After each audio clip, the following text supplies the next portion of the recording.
All right, picture this. You're in the IELTS speaking test, Oh, okay. and the examiner says, tell me about how you get to work or school. I mean, not really a fascinating topic, is it? Yeah, it can be a bit mundane. But what if Yeah. you could use this question Yeah. to really show off Yeah, your language skills? absolutely. We're going to dive into that today. Okay. All these tips and tricks to make you sound amazing on the IELTS, That's good. even when you're talking about something boring like transportation. I think a lot of people get caught up, Yeah. on just memorizing vocabulary for the IELTS. Mm-hmm. But what really makes a candidate stand out Mm-hmm. is being able to give more Yeah. than just a basic answer. Okay, so like what? Like those higher level communication skills Yeah. examiners are looking for. Okay, so let's break down Yeah. what those skills look like, especially in part one, where Yeah, you have to make a good first impression. absolutely. Part 1 is all about that. Yeah. Strong initial impact, Yeah. showing fluency, using a broad vocabulary, giving clear and well-structured responses. Mm-hmm. It sets the tone for the rest of the speaking exam. Right. It's like your verbal handshake. Okay, so let's say the examiner asks, Yeah. how do you usually travel to work or school? Mm-hmm. We've all been there. Right. It's so tempting to just say by bus Yeah. and move on. It's easy to just give a one-word answer, Yeah. but you can do so much better. So those one-word answers, they're like, They're like missed opportunities. okay. The examiner isn't just listening for the type of transport. Yeah. They're assessing how well you can communicate.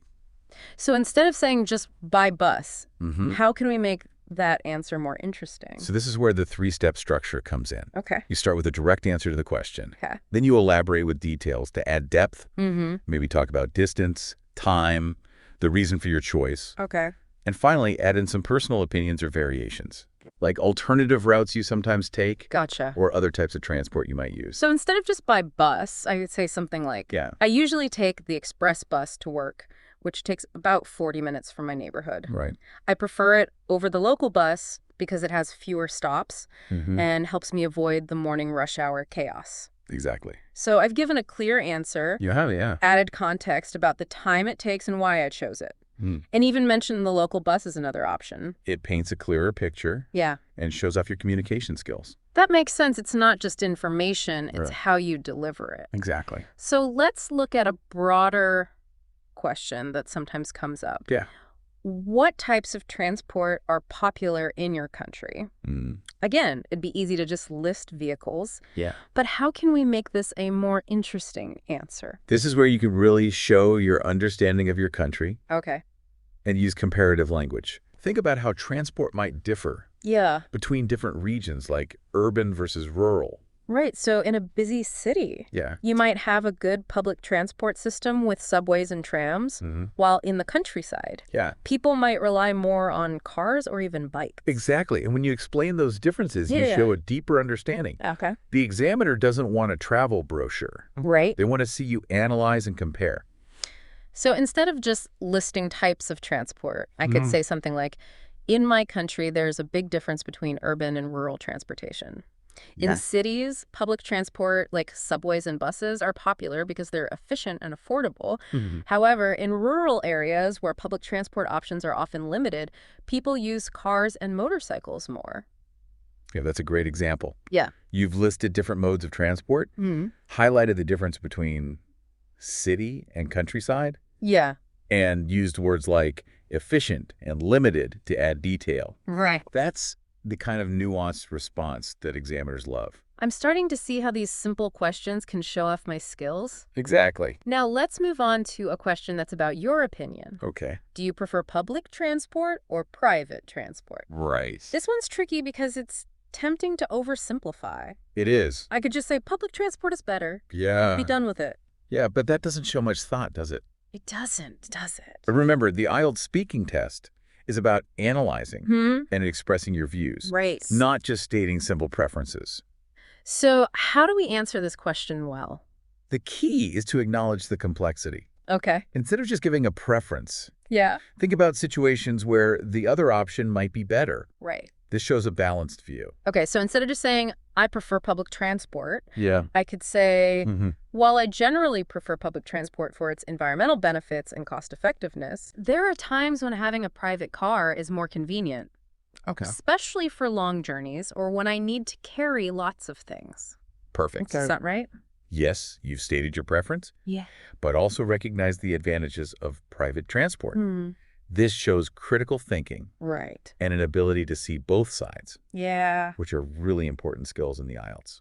All right, let's move on to a question that needs some problem solving. Okay. Are there any problems with public transport in your area? Right. This could easily turn into a rant, It could. but how do we approach it strategically? Well, it's tempting to list complaints, Mm-hmm. but remember, this is about your communication skills, Yeah. not venting frustrations. Mhm. So how do we turn something negative, like public transport problems, Yeah. into a positive display of our language skills? It's about being specific, right? Yes, give concrete examples. Okay. Don't make vague statements. Right. Anyone can say, the buses are always late. Yeah. But if you can give a real-life example, Mm-hmm. like, I often have to wait for the bus for over 30 minutes, Right. which makes it hard to get to work on time. Yeah. It's much more impactful. It is, because then everyone listening can relate to that. Exactly. It's not just a list. It's about making the examiner feel those experiences. And on top of that, you said we should try to, Suggest a solution. suggest a solution. Yes, if you can. Okay. It shows you're proactive Right. and thinking about solutions. Okay, so with the late bus example, Yeah. I could add, I think a real-time tracking system for buses could really help. Right. It would make them more punctual and passengers wouldn't be so frustrated. That's a great example. Yeah. You've identified the problem, given a real scenario, Mm-hmm. and offered a practical solution. That's what gets you high marks, right? Exactly. Okay, I'm feeling better about these problem-solving questions now. Good. But the IELTS also wants to see that you can think about the future. So how do we answer a question like, do you think people will use public transport more in the future?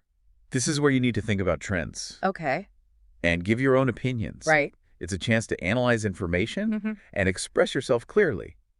So what factors should we consider? Well, there are a few big trends affecting transport.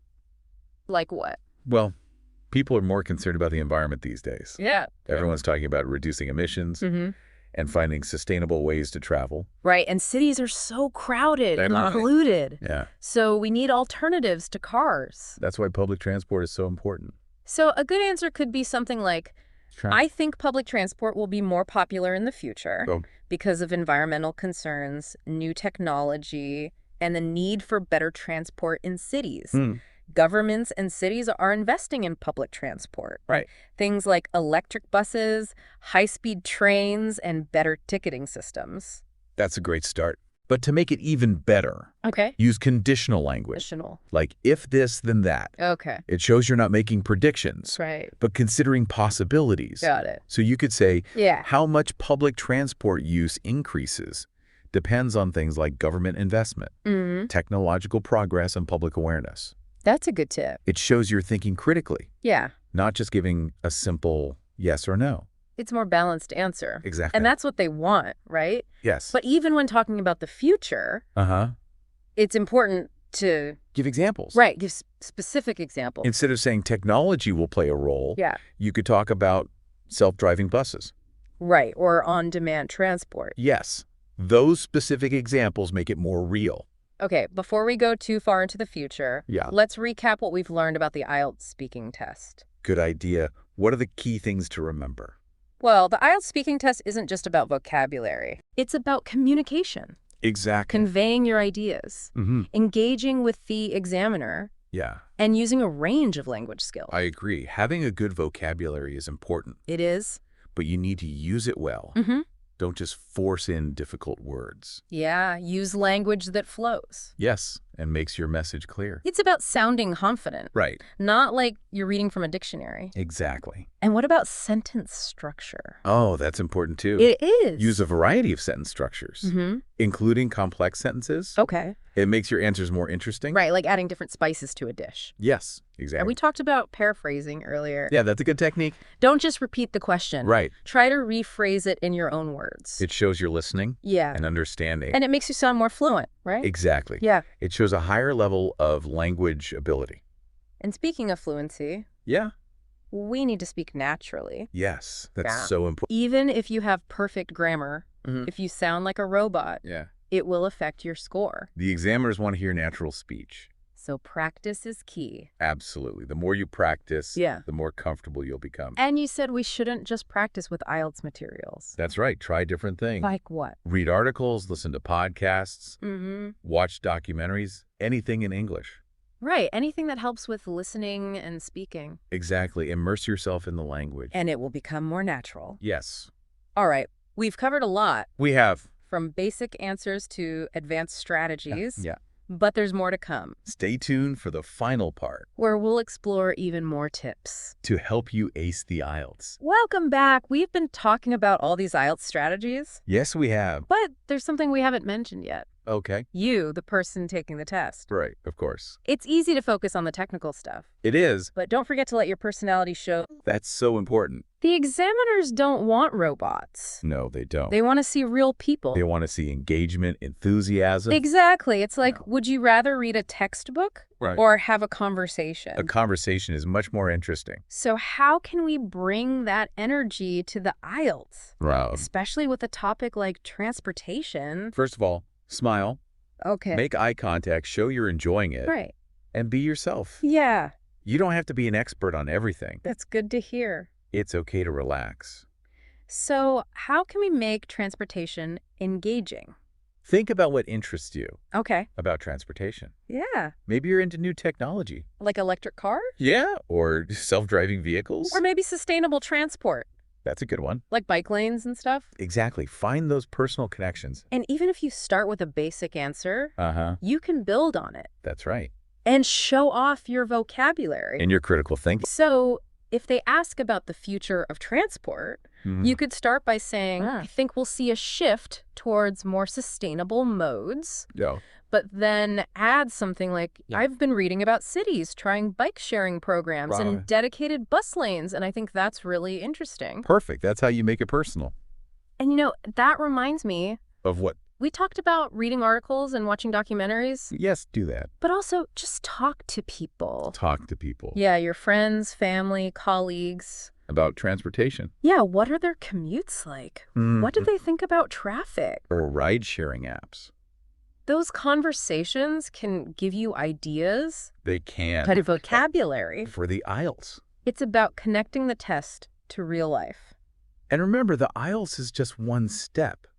The skills you learn will help you in other areas too. Absolutely. Like job interviews, presentations. Or even just talking to people from other cultures. Being able to communicate well is so important. It really is. So, as we wrap up this deep dive, we want you to remember this. Okay. Don't be afraid of the IELTS. No. See it as a chance to improve your communication. That's a great way to look at it. Embrace the challenge. Have fun. Have fun. And remember, you've got this. You've got this.